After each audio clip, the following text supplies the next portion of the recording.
Visual artist Hussain Chandio, assistant professor Shaheed Benazir Bhutto university Nawab Shah, chairman department of art and design. میں نے اب یہاں پہ اس پوسٹ تک، اس یونیورسٹی تک جو میں پہنچا ہوں، وہ میری لائف کی ایک بڑی جرنی ہے۔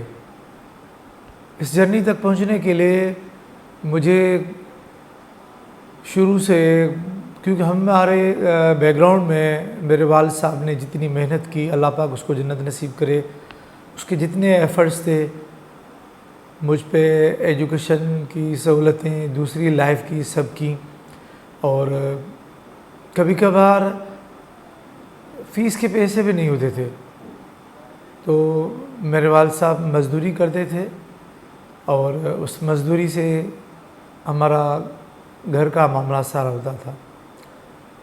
پھر بابا نے کہا کہ دنیا اور حالات اس طرح تیزی سے جا رہے ہیں کہ بندہ جتنا کچھ کرے اتنا کم ہوتا ہے۔ پھر بابا صاحب نے مجھے ایک مشورہ دیا کہ یار آپ کو کوئی ہنر سکھانے کے لیے کسی نہ کسی کو مجھے بھیجنا پڑے گا۔ تو میں نے بولا بابا جو آپ کو بہتر لگے۔ پھر بابا صاحب نے مجھے کہا کہ یار کام تو بہت ہیں، مگر ایک ہمارا جاننے والا ہے رشتہ دار، اس کا نام تھا عاشق چانڈیو، وہ نائی کا کام کرتا تھا، اور میں آپ کو وہاں چھوڑ دیتا ہوں، کیونکہ نائی کے کام میں اتنا خرچہ نہیں ہے، تھوڑی بہت چیزیں ہیں اور ارننگ بہت ہے، ایک اچھا سا سلسلہ ہو جائے گا۔ پھر بابا صاحب نے ہمارے استاد جو حجام کا ہے عاشق چانڈیو، اس کے پاس مجھے بھیجا اور میں نے بھی کام شروع کر دیا۔ یہ بات ہے جب میں میٹرک میں تھا، اور اس وقت میں کبھی اسکول جاتا تھا کبھی نہیں جاتا تھا۔ اس وقت میں جب میں میٹرک اور نائنتھ اور میٹرک میں نے نور محمد ہائی اسکول حیدرآباد سے کی، اور میرا گھر جو تھا پرانی وحدت کالونی میں۔ اب پرانی وحدت کالونی سے لے کر نور محمد ہائی اسکول تک سوزوکی میں جانا، فورسٹ میں جانا، کبھی پیسے ہوتے تھے کبھی نہیں ہوتے تھے، کبھی سوزوکی میں لٹک کے گولڈ بلڈنگ تک جانا، پھر گولڈ بلڈنگ سے لے کر ٹاور مارکیٹ تک پیدل جانا، اور کبھی کبھار بریک میں کھانے کے لیے جو چیزیں ہیں وہ بھی نہیں لیتا تھا کیونکہ پیسے نہیں ہوتے تھے۔ مگر ان دنوں میں جب بریک ہوتی تھی نور محمد ہائی اسکول کے ساتھ ایک سینما ہوتا تھا ایلائٹ سینما، تو موسٹلی میں بریک میں ایلائٹ سینما جاتا تھا۔ وہاں کے جو پوسٹرز تھے فلموں کے وہ مجھے بہت اٹریکٹ کرتے تھے، اور میری وہاں پہ اتنے دوست بھی نہیں تھے، اور بس اپنی دنیا میں مست لگن، نہ زیادہ کسی سے بات کرنا، نہ زیادہ کسی سے اتنا سوشل بھی نہیں، کیونکہ بندہ جب کسی سے اتنا اٹھنا بیٹھنا رکھے، اگر کھائے تو کھلائے بھی ضرور۔ یہ چیزیں ابو نے بتائی تھیں، تو پھر میں نے ان چیزوں سے تھوڑا ایک قدم بیک ہو گیا، زیادہ میں اتنا سوشل نہیں تھا۔ تو کبھی بھی مجھ میں ایک ڈیر نہیں تھی کہ میں سینما والے کسی بندے سے پوچھوں، گیٹ کیپر سے یا چوکیدار سے کہ یار یہ پوسٹر کس نے بنائے، مجھے اس سے ملاؤ، یا اس سے میں پوچھوں کہ یار مجھے یہ شوق ہے۔ یہ سلسلہ چلتا رہا، مگر اسکول کے بعد شام کو میری وہی روٹین تھی کہ حجام کی دکان پہ جانا۔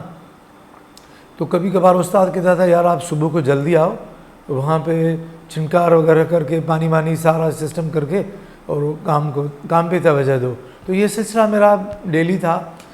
مگر ایک دن پھر میرے من میں کچھ سوال ابھرنے لگے کہ یہ جو میں آج ہوں کا کل بھی میرا فیوچر یہی ہے، کیونکہ میں اپنے استاد کو دیکھتا تھا کہ اس کا جو والد تھا اس نے بھی یہی کام سیکھا، میرے استاد تھا جو عاشق چانڈیو، یہ بھی وہی کر رہا ہے، تو کیا کل مجھے بھی یہی کام کرنا پڑے گا؟ تو میرے اندر سے سوال تھے، اندر سے ایک جنگ چل رہی تھی، نہیں یار مجھے کچھ اور کرنا ہے، کوئی ایسا کام کرنا ہے کوئی یونیک ہو، ڈیفرنٹ ہو، جس میں نام بھی ہو، عزت بھی ہو، شہرت بھی ہو، پیسہ بھی ہو۔ تو کوئی گائیڈ کرنے والا بھی نہیں تھا۔ پھر وہاں پہ جب ہم دکان پہ بیٹھتے تھے تو اخبار میں ایک تصویر آئی، وہ اچھی لگی مجھے، پھر میں نے اس کا اسکیچ کیا، آڑا ٹیڑھا بنا کے میں نے پھر اس کی دکان پہ لئی سے چپکا دیا۔ جب میں نے وہاں چپکا دیا تو وہاں پہ ایک میرے استاد تھے مرحوم نادر بلوچ، وہ آئے اپنے بچوں کے ساتھ، بچوں کے بال بلوانے، تو اس کو وہ اسکیچ شاید اچھا لگا، اور میں اس وقت گیا ہوا تھا، استاد نے مجھے بھیجا تھا کھانا لینے کے لیے، کیونکہ استاد موسٹلی کہتے تھے یہ کام کرو یہ کرو، تو وہ جو ٹریڈیشنل استاد تھے وہ بھی اس استاد کی وہی روایتیں تھیں کہ دکان کو صاف ستھرا رکھنا ہے، جھاڑو پوچھا کرنا ہے، کھانا لے آنا ہے، یہ کام کرنا ہے وہ کرنا ہے۔ میں بھی اس سانچے میں تھا، تو یہ ڈیلی جو ایکٹیویٹیز تھی ان ایکٹیویٹیز کی وجہ سے مجھے میرے من میں کچھ سوال اس طرح ابھرتے رہے، اور پھر جب میں گیا گھر استاد کے پاس گھر کھانا لینے، اور استاد نے بعد میں کہا کہ یار ایک استاد تھا استاد نادر بلوچ، اپنے بچوں کو یہاں لے آیا بال بنوانے کے لیے، تو اس کو یہ آپ کا اسکیچ بہت اچھا لگا ہے، وہ کہہ رہا ہے کہ اگر یہ سیکھنا چاہتا ہے کام اس کو میں سکھاؤں گا۔ تو میں نے یار یہ تو بہت اچھی بات ہے، میرے من میں ایک اندر سے خوشی کے اظہار کے الفاظ نہیں تھے، میں نے کہا یار مجھے چھوڑو، میں اس کے پاس جاؤں اور مجھے پراپر ایک کام سکھایا آرٹ کا۔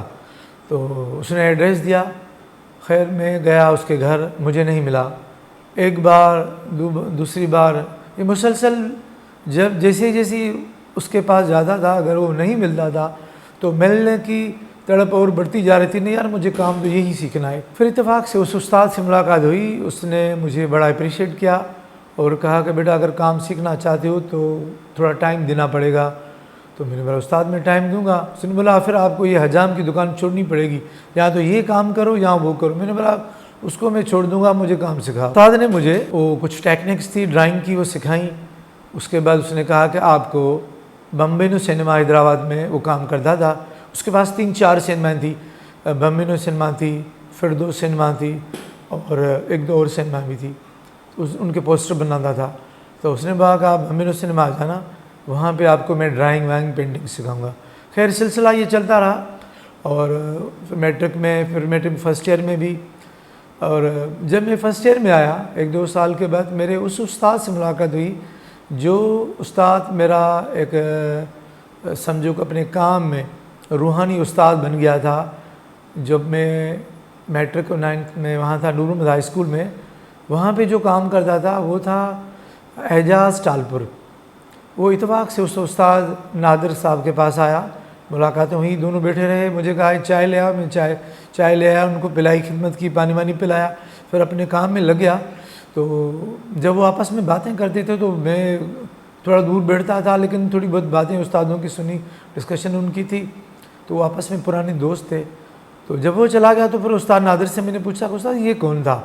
تو استاد نے کہا کہ یہ اعجاز ٹالپور ہے، ایلائٹ سنیما میں کام کرتا ہے، کچھ دو اور سنیمائیں تھیں، کیپری سنیما، ایک دو اور سنیما کے نام لیے، بولا ہم دونوں ابھی پارٹنر ہو رہے ہیں اور ہم ساتھ کام کریں گے، اور اس کا کام بھی بہت اچھا ہے۔ یہ وہ استاد تھا جو اس فیلڈ میں مجھے وہ لے آیا۔ کچھ ٹائم سلسلہ پھر ان کے ساتھ چلا، اس استاد نے پھر اتنا گائیڈ کیا کہ آپ یونیورسٹی میں ایڈمیشن لو۔ پھر میں نے سندھ یونیورسٹی جام شروع میں فائن آرٹس میں نے ایڈمیشن لیا، وہاں سے پھر میں نے ماسٹرز کی، اور کام کو اس طرح بڑھاتا گیا۔ اس کے بعد پھر میں نے یہ 2001 کی بات ہے، پھر میں نے ایک اسکول جوائن کیا ٹھٹا میں، وہاں لیکچر تھا۔ 2001 کے بعد وہ کنٹینیو تقریباً 2006 تک آرمی اسکول ٹھٹا میں نے وہاں جب جاب کی، اس کے بعد پھر میں نے ایک ابھی بنی ہے شہید اللہ بخش سمرو یونیورسٹی، پہلے اس کا نام تھا centre of excellence art and design. پھر سینٹر آف ایکسیلنس میں ایز اے لیکچرر کانٹریکٹ پہ تھا 2006 سے لے کر 2000 تقریباً آلموسٹ 13 تک۔ تو یہ سلسلہ میرا ایز این آرٹسٹ جرنی چلتی رہی، ایگزیبیشنیں بھی میں کرتا گیا۔ تو پھر شہید بینظیر بھٹو یونیورسٹی میں ڈپارٹمنٹ نیا کھلا، پوسٹیں آئیں، تو میرا ارادہ نہیں تھا کہ میں یہاں پہ آؤں اور یہاں پہ اس ڈپارٹمنٹ کو سنبھالوں اور کام کروں، کیونکہ میرا اپنا اسٹوڈیو تھا حیدرآباد میں۔ جاب چھوڑنے کے بعد میں نے وہ اسٹوڈیو رن کیا، اس کا نام تھا حسین اسکول آف آرٹ، قاسم آباد میں تھا۔ جب میں نے 2013 سے لے کر 2021 تک میرا جو اسٹوڈیو تھا اس کو میں کنٹینیو کیا، میں نے وہاں اسٹوڈنٹس آتے تھے، کام بھی کرتا تھا۔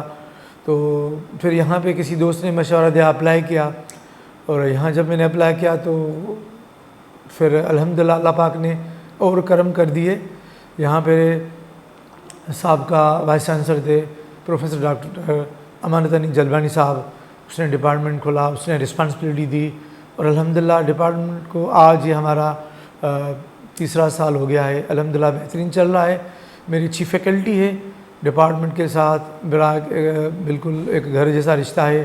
یہاں پہ آلموسٹ 60 تک اسٹوڈنٹس ہیں، یہاں پہ 3 بیچز چل رہی ہیں، یہاں پہ میں ایز اے چیئرمین کام کر رہا ہوں، اور میں نے ایز این آرٹسٹ پورے پاکستان میں ایگزیبیشنز کی ہیں، پوری دنیا میں ایگزیبیشنز کی ہیں، کچھ کنٹریز میں نے وزٹ کی ہیں، اٹلی، روم، فرانس، دبئی اور کنٹریز بھی میں نے وزٹ کی تھرو دا آرٹ۔ تو یہ ایک میری جرنی تھی، اور الحمدللہ آئی ایم ہیپی۔ یہ سب ماں باپ کی دعائیں ہیں۔ Thank you so much.